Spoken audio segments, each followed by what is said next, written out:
The stadium lights hit different that morning in Mason, Ohio, not because of anything happening on the court, but because of what was happening in the stands before a single ball had even been struck. And if you had walked into the Lindner Family Tennis Center at that exact moment, you would have sworn you'd wandered into the wrong sport entirely, because a wall of red, white, and blue was rising out of nowhere, flags snapping in the humid August air, and a name, just one name, was rolling through the crowd like a wave building towards something nobody could quite explain yet. And that's where this story actually begins, not with a match, not with a scoreline, but with a question that should stop you cold. How does a 20-year-old ranked 20th in the world, someone who isn't even the top seed, isn't the defending champion, isn't the hometown favorite in any conventional sense, walk into a WTA 1000 event and get treated like she already won it? Something happened before Cincinnati. Something happened in Toronto.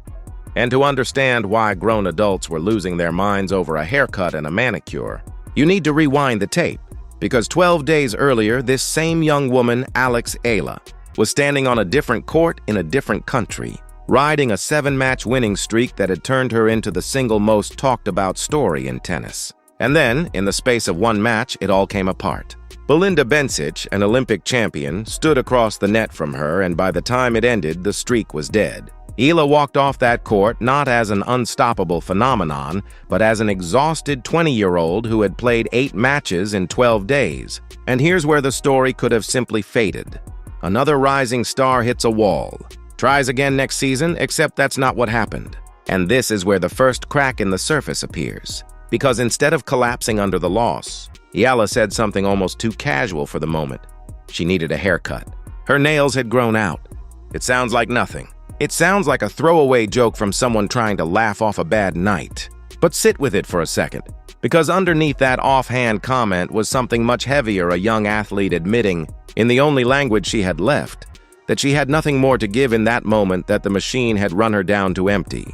And the question that should now be forming in your mind is this: what actually broke her in Toronto? And was it really just fatigue?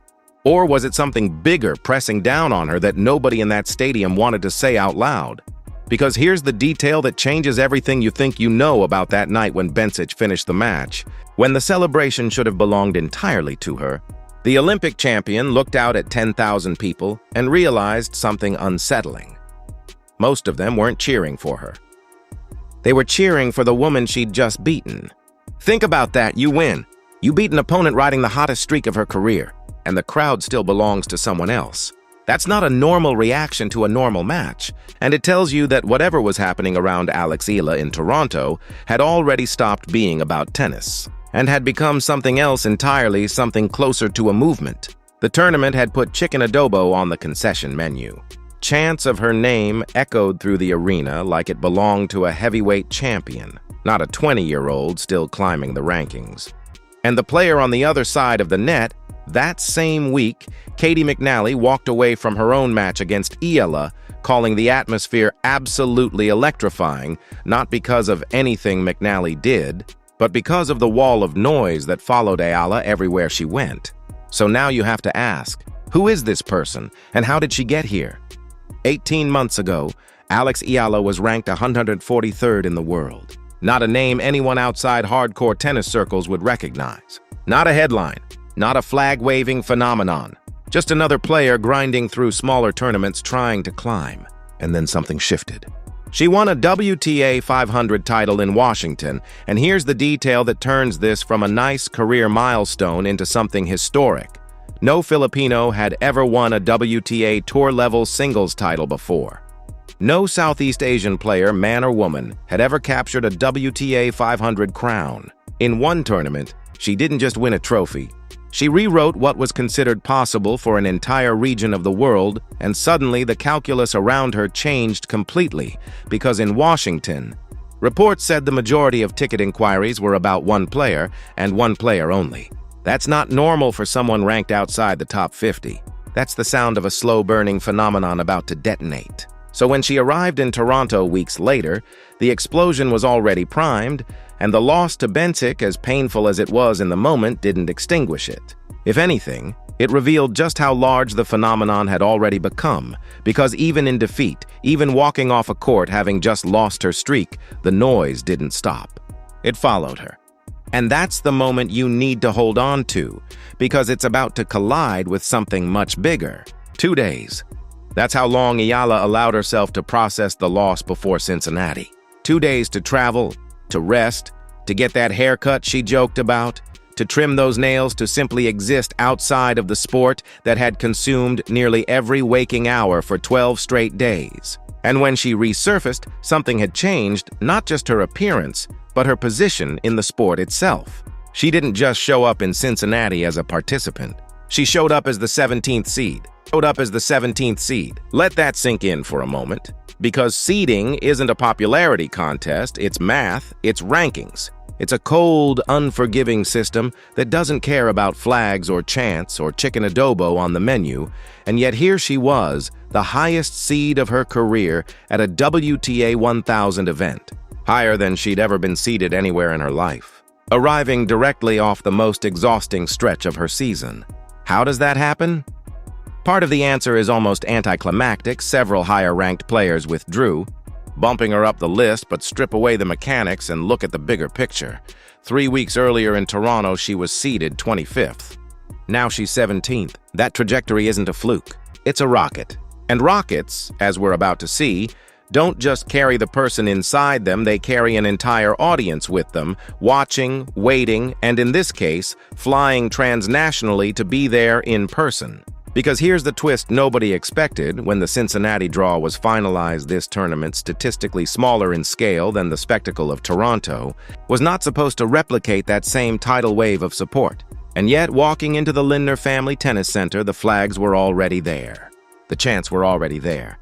The same red, white, and blue wave that had turned a Canadian stadium into what commentators started calling Eala territory had somehow crossed an international border and rebuilt itself in Ohio, as if the crowd itself had migrated with her. That's the moment that should genuinely unsettle you in the best way, because it means what happened in Toronto wasn't a one-time spark. It was the beginning of something self-sustaining.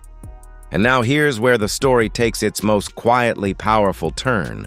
The moment that reframes everything you've watched so far, because through all of this, through the seeding jump, through the sold-out sections, through her name being chanted louder than players ranked 20 spots above her, Eala herself refused to accept the narrative being built around her.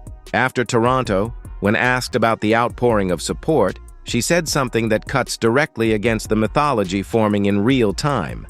She called herself just a drop in the ocean compared to the pride Filipinos carry for their culture and their country. Read that again. The player everyone was treating like a singular phenomenon was actively rejecting the idea that this was about her alone. She wasn't claiming the movement. She was redirecting it, insisting that the thousands of fans filling those stands weren't just supporting her, they were representing their own country, standing for something that existed long before she ever picked up a racket, and will exist long after. And that reframing matters because it explains something that otherwise doesn't add up. Why does a fan base, this large, this loud, this devoted, attach itself so completely to one athlete in a sport where the Philippines has historically had almost no presence at all? The answer starts sounding less like sports fandom and more like cultural history repeating itself. Because multiple observers have drawn a direct comparison between what's happening around Eala and the impact Manny Pacquiao once had on an entire nation, not just a fighter, but a symbol, a reason for millions of people to stop everything and watch. And if that comparison holds, then what we're witnessing in these arenas isn't really about winning or losing a single match at all. It's about representation reaching a boiling point after waiting decades for a moment like this. Which brings us to the players who found themselves standing directly across the net from that boiling point. And their reactions tell you everything about how seismic this has become inside the sport's own ecosystem. Jessica Pegula, one of the top names in the game, didn't dismiss the phenomenon. She credited the Filipino fan base with actively helping grow tennis on a global scale. Coco Gauff, a former US Open champion and one of the most recognizable faces in the sport, said Eala is pulling in a new and exciting audience that the game hasn't seen before. When players of that stature start publicly acknowledging what's unfolding around a 20-year-old still climbing the rankings, you know you're not looking at a passing news cycle. You're looking at a shift in the sport's center of gravity. And now, standing in Cincinnati, Eala isn't just riding that wave, she's stepping directly into competition against the very players defining the top of the sport, Arena Sabalenka, Elena Rybakina, Pegula herself, Goff, all sharing the same draw. The same tournament, the same stage where Eala will attempt her next move. She's not an outsider looking in anymore. She's seated among them. And this is where the story stops being about one tournament and starts pointing somewhere much larger, because Cincinnati was never actually the destination. It's the final proving ground before the biggest stage in tennis. The US Open, beginning August 30th in Flushing Meadows, just over 2 weeks away. Every match in Ohio now carries double weight. Not just ranking points, not just prize money, but rhythm, confidence, momentum heading into a Grand Slam where she already made history once before, becoming the first Filipina ever to be seeded in a Grand Slam singles draw at Wimbledon.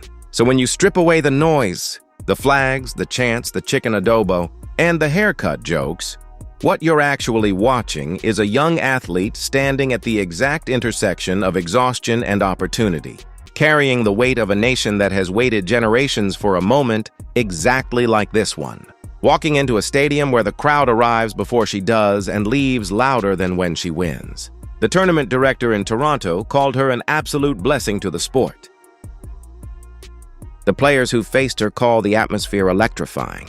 And Eala herself, through all of it, keeps insisting she's just a drop in something much bigger than herself. Maybe that's the real twist buried underneath every headline about seeding numbers and win streaks, that the story was never really about whether Alex Eala wins or loses the next match. It's about what happens when a nation finally finds someone to stand behind at the exact moment the whole world starts watching back. And whatever happens next on that court in Mason, Ohio, one thing is already certain.